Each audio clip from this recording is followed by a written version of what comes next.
Bismillahirrahmanirrahim. Assalamu alaikum. I'm your history instructor Amna Nawaz and I welcome to all of you in your class.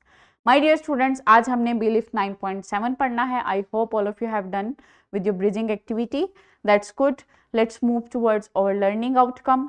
आज का learning outcome क्या है हमारा? Enlist the basic functions of United Nations and its main bodies UN और उसकी main bodies के बारे में, उसके फंक्शंस के बारे में आज हमने पढ़ना है. सो लेट्स मूव टुवर्ड्स और focus that is United Nations. United nation जो यूएन ऑर्गेनाइजेशन है उसको बनाने की क्या ज़रूरत पड़ी? जब वर्ल्ड वार 2 हुई, जब वर्ल्ड वार 1 हुई तो उसके बाद जो है वो लीग नेशन ऑर्गेनाइजेशन जो थी उसकी बुनियाद रखी गई ताकि दुनिया में मुख्तलिफ कौमों के दरमियान जो है वो अमन कायम किया जा सके. जबकि लीग नेशन जो है वो उसमें कामयाब नहीं रही, जिसके बाद जो है वर्ल्ड वार 2 का भी आगाज़ हो गया और दैट वाज द ब्लडिएस्ट वॉर और जो कि ग्लोबली लड़ी गई थी. सो वर्ल्ड वार 2 के बाद जो है वो मज़ीद आगे वॉर कोई ना लड़ी जाए, इसकी वजह से जो है वो यूएन ऑर्गेनाइजेशन का आगाज़ हुआ ताकि मुख्तलिफ कौमों के दरमियान जो कन्फ्लिक्ट्स आते हैं उनको ख़त्म किया जा सके, उनको रिजोल्व किया जा सके और ग्लोबली जो है वो पीस कायम किया जा सके. So it was established immediately following world war 2 और इसका मकसद था वो क्या था? मेंटेन करना पीस और सिस्टमैटिक स्टेबिलिटी अमंग नेशंस. मुख्तलिफ कौमों के दरमियान जो है वो स्टेबिलिटी और पीस को कायम करना, ये यूएन का मकसद था. इसके जो मेन फंक्शंस थे वो क्या थे कि ये जो है वो मुख्तलिफ वॉर्स को स्टॉप करेगी, पीसफुल इन्वायरमेंट जो है उसको प्रमोट करेगी और इंटरनेशनल डिस्प्यूट्स जो हैं उनको रिजोल्व करेगी. इसके अलावा जो है वो ऐसा माहौल कायम करेगी जिसमें तमाम कंट्रीज़ को जो हैं वो इक्वल राइट्स दिए जाएं और उनको रिस्पेक्ट दी जाए. इसके अलावा जो है वो तमाम कौमों को यूनाइट करेगी और एक गोल पे लेके आएगी जो कि क्या होगा?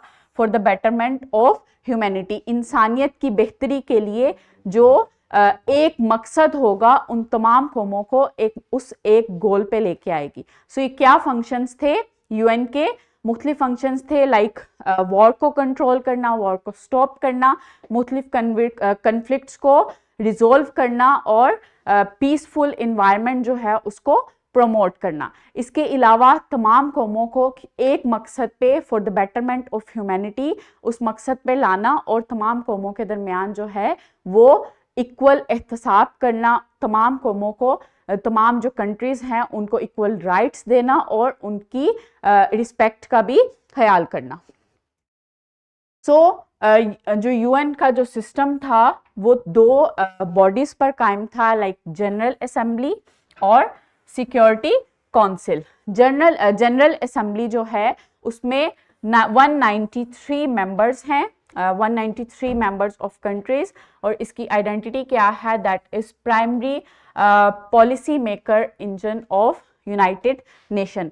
इसका काम क्या है कि ये जो बॉडी है यूएन की, ये जो इदारा है यूएन का, ये तमाम कौमों को जो है वो इकट्ठा करती है for the discussion, debates and decide on oppressing global issues. जो मुख्तलिफ ग्लोबल इश्यूज हैं उन पे डिस्कशन होती है और उनके लिए पॉलिसी जो है वो बनाई जाती है for the sake of peaceful environment. The next one is security council. इसके जो हैं वो 15 टोटल मेंबर्स हैं मुख्तलिफ कंट्रीज़ के और इसका जो काम है वो क्या है? जो पॉलिसी जनरल असेंबली बनाती है उसको ऑथराइज करना, उसको मेक श्योर करना कि वो तमाम कंट्रीज़ जो हैं वो उसको फॉलो कर रही हैं. इसके अलावा मुख्तलिफ जो थ्रेट्स आती हैं उनको ख़त्म करना और यूनिकली ऑथराइज्ड करना for the definitive action to restore peaceful environment. So general assembly का क्या काम है कि वो डिस्कशन और डिबेट्स के लिए मुख्तलिफ कंट्रीज़ को इकट्ठा करती है और पॉलिसीज़ बनाती है. और जो सिक्योरिटी काउंसिल है, एक तो वो मुख्तलिफ थ्रेट्स को ख़त्म करती है और इसके अलावा जो है वो पीस को मेंटेन करती है और एक्शंस को रीअश्योर करती है कि तमाम कंट्रीज जो हैं वो पॉलिसीज यूएन की फॉलो कर रही हैं। सो माय डियर स्टूडेंट्स, जो जनरल असेंबली है उसके 193 मेंबर्स हैं और सिक्योरिटी काउंसिल के 15 मेंबर हैं। जो जनरल असेंबली है that is for the policy making and global discussion and the security council is for the threat mitigation and peaceful restoration of the global environment. So जो UN का जो system है वो totally self reinforcing operation है, जिसमें एक side पे जब जनरल असेंबली रोल प्ले करती है तो ऑटोमेटिकली जो है वो सिक्योरिटी काउंसिल जो है उसको रीअश्योर भी कर देती है कि जो पॉलिसी है वो तमाम कंट्रीज में फॉलो की जा रही है या नहीं। So my dear students, that's over here. The next one is formative check and the last one is formative check and thrive that you have to do on your practice book. I hope all of you have done well. We'll meet in our next session. Inshallah. Allah Hafiz.